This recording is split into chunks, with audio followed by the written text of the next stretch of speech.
Reforma íntima sem martírio, capítulo 17. Por que melindramos? Até mesmo as impaciências que se originam de contrariedades muitas vezes pueris decorrem da importância que cada um liga à sua personalidade, diante da qual entende que todos se devem dobrar. O Evangelho segundo o Espiritismo, capítulo 9, item 9. Por que nos ofendemos? Por que temos tanta suscetibilidade em relação a tudo o que nos cerca? Quais as razões de encolerizar-nos perante fatos desagradáveis? Eis 3 perguntas para as quais devemos dirigir nossa meditação, caso queiramos entender o que se passa conosco nos desafios do progresso espiritual. Iniciemos nossas ponderações conceituando a palavra ofensa. Existe a ofensa por razões naturais, provenientes do instinto de defesa e preservação. Por meio dessas agressões, recebemos da mente os sinais de alerta para avaliarmos com melhor exatidão a conveniência e o grau de perigo ou importância do que nos cerca. É natural nos ofendermos com palavrões que causam dor aos ouvidos sensíveis. É natural nos ofendermos ao ver 2 seres humanos se agredir. É mais que justo que nos ofendamos e tenhamos raiva ao sermos assaltados em uma rua. Será muito natural nos ofendermos quando formos injustamente julgados pelas pessoas que nos conhecem. A ofensa tem sua faceta benéfica, porque não devemos aceitar tudo o que acontece à nossa volta passivamente, sem uma reação que nos faça sentir lesados ou ameaçados. O objetivo desse sentimento será sempre o de nos colocar a pensar na elaboração de uma conduta ajustada à natureza das agressões que sofremos. Contudo, larga diferença vai entre a ofensa natural e o melindre, que é a reação neurótica às ofensas. Melindre é o estado afetivo doentio de fragilidade, que dilata a proporção e a natureza das agressões que sofremos no meio. Pequenas atitudes ou delicadas situações são motivos suficientes para que o portador do melindre se agaste terrivelmente, fechando-se em corrosível sistema de mágoa e decepção com os fatos e as pessoas que lhe foram motivo de incômodos e contrariedade. Assim, aumenta a intensidade do fato e desgasta-se afetivamente com imaginações febris sobre a natureza das ocorrências que o afetaram. Sabemos que a mágoa é o peso energético nascido das ofensas transportadas conosco dia após dia, como fosse um colesterol da alma, causando-nos males no corpo e no espírito. Sabemos também que a irritação é como uma dura martelada no sistema nervoso, levando-nos ao estresse e à perda energética. Então, por que agasalhar semelhantes maléficos quando tentamos tanto esclarecimento? Compreendemos algo sobre os mecanismos da ofensa e da cólera para avaliar as razões que nos inclinam a essa atitude de desamor. E fazendo assim, procuremos igualmente, por meio do melhor entendimento, oferecer a nós mesmos o corretivo para os problemas de melindre e contrariedades do dia a dia.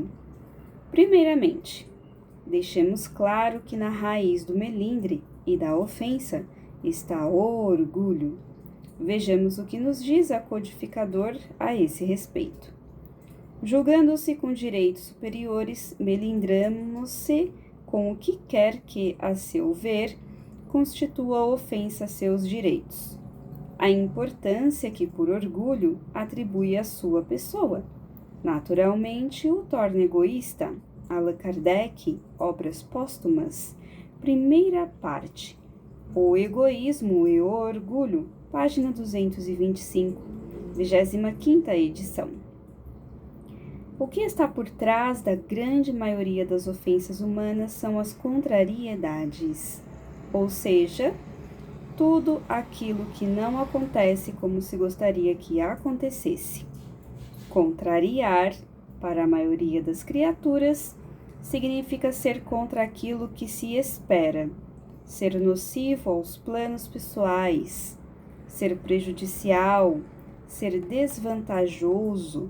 Nessa ótica, tudo aquilo que não ofereça alguma vantagem na nossa forma de conceber os benefícios da vida é algo inoportuno, indevido, que não deveria ser ocorrido, gerando reações no mundo íntimo, cujos reflexos poderão ser percebidos na criação de sentimentos de pessimismo, infelicidade, desapontamento, animosidade, tristeza e rancor, excetuando alguns casos de educação mal orientada na infância.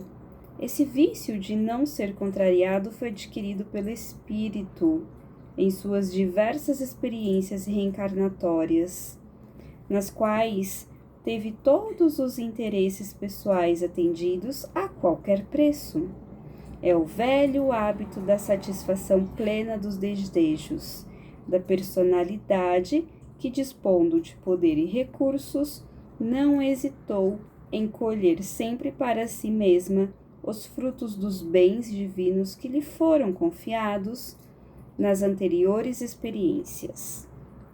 Hoje, renasce em condições que limitam suas tendências de saciação egoísta, instaurando um delicadíssimo sistema de revolta silenciosa, quando não consegue o atendimento de seus interesses, experimentando uma baixa tolerância e frustrações.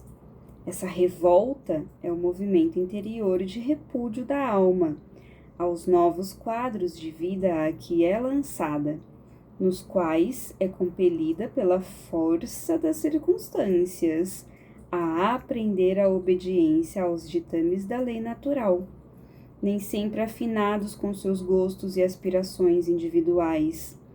Esse é o preço justo que pagamos pelo costume de termos sido atendidos em tudo o que queríamos no pretérito, quando deveríamos ter aproveitado as ocasiões de fartura e liberdade para sermos atendidos naquilo que fosse o melhor para todos.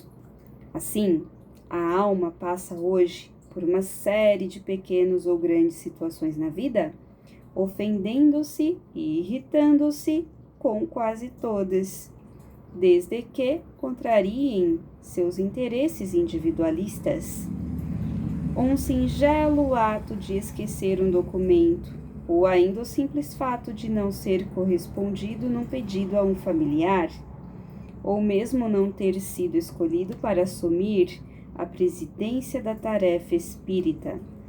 Tudo é motivo para a irritação, o desgaste e a animosidade, podendo chegar às raias da ofensa, da mágoa e do desequilíbrio. O estado íntimo nesse passo reproduz a nítida sensação de que tudo e todos estão contra sua pessoa, e fatos corriqueiros que podem se tornar grandes problemas, enquanto os grandes problemas podem se tornar tragédias lamentáveis. Os prejuízos desse hábito não cessam com as contrariedades, porque não se consegue improvisar defesas para um condicionamento tão envelhecido de uma hora para outra. Uma faceta das mais comuns desse estado de suscetibilidade aos fatos da vida pode ser verificada na neurose de controle, que pode ser entendida como a atitude de tentar levar a vida de forma a não permitir nenhuma contrariedade, nenhuma decepção. Essa neurose pode ser considerada uma maneira de se defender do vício de não ser contrariado. Mas não para por aqui. Essa sequência de expiações na vida íntima, o esforço em controlar tudo, para que as coisas aconteçam a gosto, tem como principal consequência a preocupação. Preocupação é o resultado de quem quer ter o domínio sobre tudo de sua existência. Surge inesperadamente ou por uma razão plausível, mas é, em muitas ocasiões, o resultado oneroso dessa necessidade de tomar conta de tudo para não acontecer o pior, o inesperado. Classifiquemos com maleabilidade nas conceituações 3 espécies de drama que vivem os contrariados. Contrariado crônico é aquele que não aceitou o próprio ato de reencarnar, já trazendo impresso na aura o clima de sua insatisfação, que vai refletir em todas as suas realizações. Casos como esse tendem a transtornos de natureza mental. Colecionador de problemas é aquele que traz de outras vidas vivências corporais, o vício da satisfação de interesses pessoais e que busca seu ajuste com os atuais quadros de limitações na reencarnação presente, desenvolvendo a preocupação com problemas reais e irreais, em razão de tentar um controle sobre-humano nos fatos naturais da existência. O adulto frustrado é aquela criança que foi mal orientada, que teve quase todos os seus desejos e escolhas atendidos, criando ausência de limites e baixa resistência à frustração. Foi a criatura impedida pelos pais de se frustrar com os problemas próprios das crianças. Em qualquer uma das situações citadas, o sentimento de ofensa será parte comum na vida dessas criaturas, podendo suscitar pequenas ocorrências de decepção rotineira, ou ainda dramas dolorosos da psicopatia, conforme as tendências e os valores de cada espírito. A psicopatologia do futuro verá na contrariedade uma grave doença mental e a etiologia de severos transtornos da alma. O que importa a todos nós é o ingente trabalho de renovação no campo dos nossos interesses. Afeiçoar-se com mais devoção a aceitar as vicissitudes da vida, com resignação e paciência, fazendo o melhor que pudermos a cada dia em busca da recuperação pessoal. Otimismo ante os reveses, trabalho perante as perdas, confiança e boa convivência com amigos de ideal, serviço de amor ao próximo, instrução consoladora, fé no futuro e boa dose de humildade são as medicações para ofensas e ofendidos na doença do melindre. Ofender-nos é impulso natural em vista dos direcionamentos que criamos nas rotas do egoísmo. Contudo, Deus não criou um sistema de punições para seus filhos e nos concede a todo instante o direito de perdoar. E perdoar, acima de tudo, significa aprender a aceitar sua vontade sábia e justa em favor de nossa paz, na construção de dias mais plenos, em sintonia com os grandes interesses do Pai.